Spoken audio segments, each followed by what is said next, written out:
Hello guys, আমি যাচ্ছি একটা অন্নপ্রাশন বাড়িতে। তোমাদেরকে দেখাবো, চলো। আমি একদম রেডি হয়ে গেছি, বেরিয়েও পড়েছি। তো চলো যাওয়া যাক।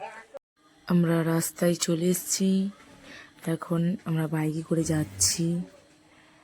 একটুখানি গেলেই মানে একটা ভিলা ভাড়া করেছে, সেখানেই অনুষ্ঠানটা হচ্ছে।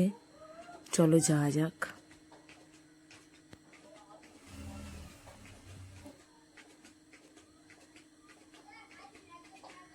ফাইনালি চলে এলাম।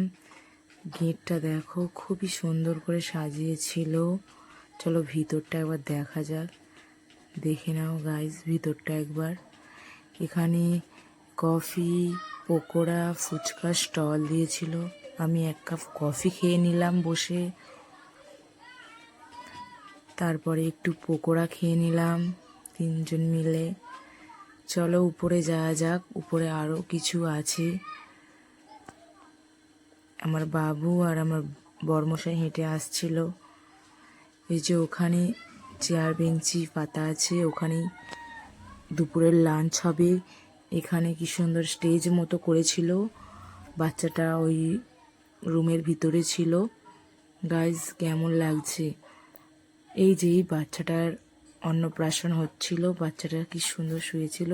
আর এখানে ক্যামেরাম্যানরা ভিডিও করছিল বাচ্চাটার।